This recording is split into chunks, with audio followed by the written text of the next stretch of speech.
Alright guys, what we're looking at there is the key of G, just improvising, playing about in the pentatonic major, combined with the pentatonic minor, sort of in the vein of Paradise City. First off, I know it's been a while. It's really good to be back. Hello everybody. Yeah, I cut my hair. Still beautiful. Don't worry about that. I reached out to a couple of you and asked you what you wanted to look at, and so a few of you threw back like a Paradise City concept, and so I think that's a cool thing to sort of take a look at today. We're going to make this quick and keep it kind of simple today.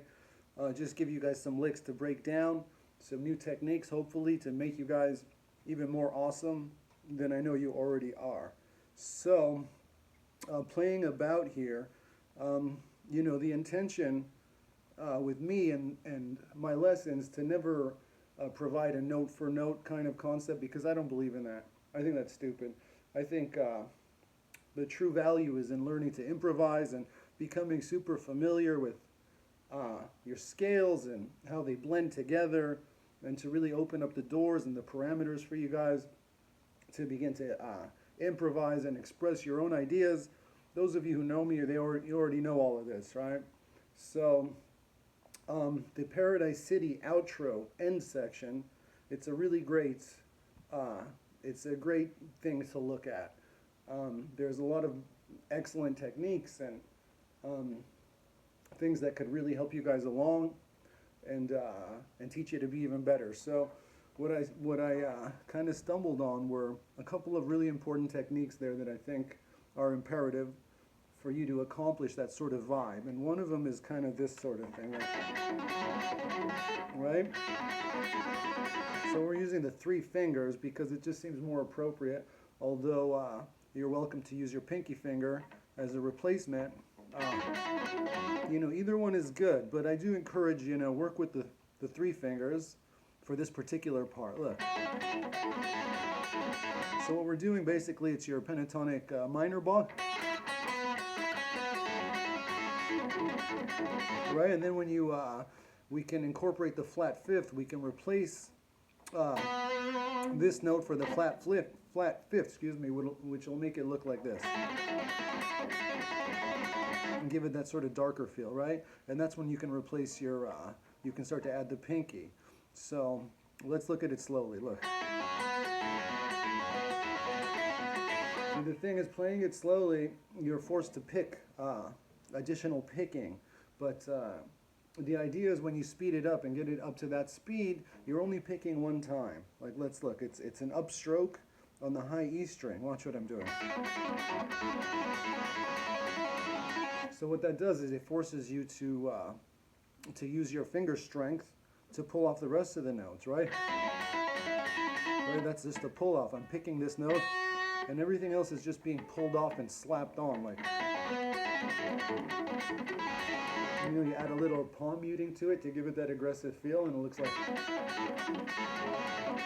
That's a good thing for you to look at, and also this one. And when you get there, you want to use the pinky, I think. Yeah, because the index, the middle finger is not going to reach. So I think that's a pretty cool thing, right? Right, this is your flat fifth note.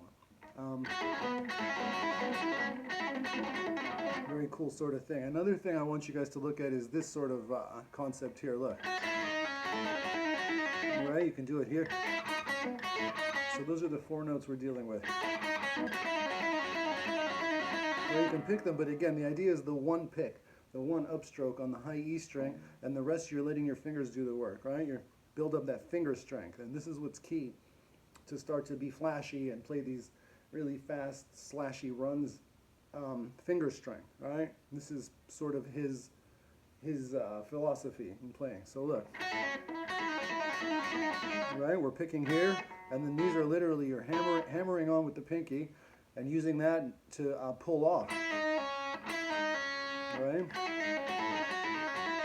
There's one pick happening here, and then you can move that whole thing up one string, and you've got the, right? That's pretty cool too. Look. And the reason I encourage this is not for the monotonous sort of repetitive value of that, because that's kind of boring, but it's just to build up the strength that's required to really kind of expand and create your own really cool runs. So we've got that you guys can work on, and this, right? And then we've got, right? And we've got this, and all of that. So when you see me doing stuff like this,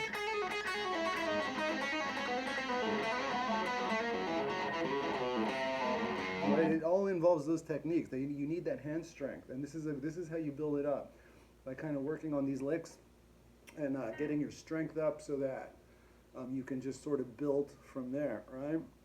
And if we want to expand on that a little, I won't throw too much at you, but to sort of throw in the pentatonic major concept to add to that, it's going to look something like this, you know.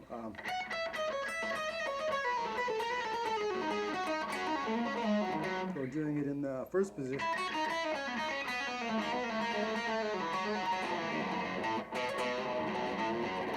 And that sort of idea.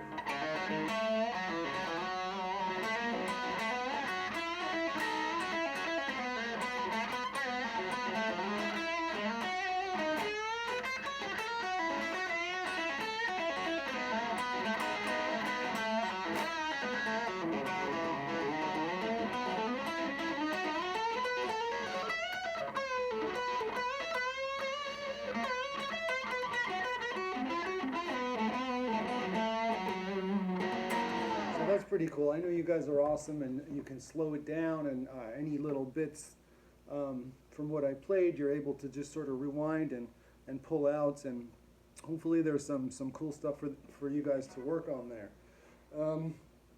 Anyway, it's great to be back. You can expect regular uploads from me, and the YouTube channel is up to about 4,000 subscribers now, which is super awesome. So, let's keep building it. I encourage you guys to share. If you dig this sort of thing, share it with your friends. Let's see how many more subs we can add to it. Also, you're encouraged to join the Facebook page, G Sharp or G Sharp Media. Another thing is the Instagram.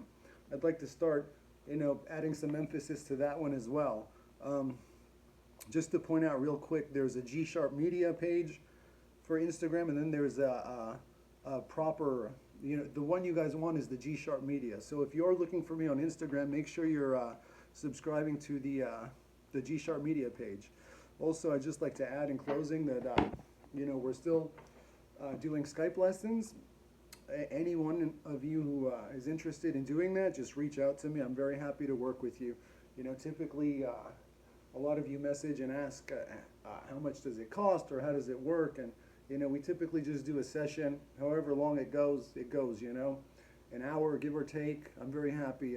I don't, we don't really watch the clock. It doesn't really matter. But, $30 more or less, $30 is what you can expect to pay. And, we can work on anything you like and really break things down in specific ways and really hone in on the fine details of what you guys are looking for. So we're back in action. It's great to see you guys again, and we'll be in touch very soon, guys. Practice, practice, practice. Cheers.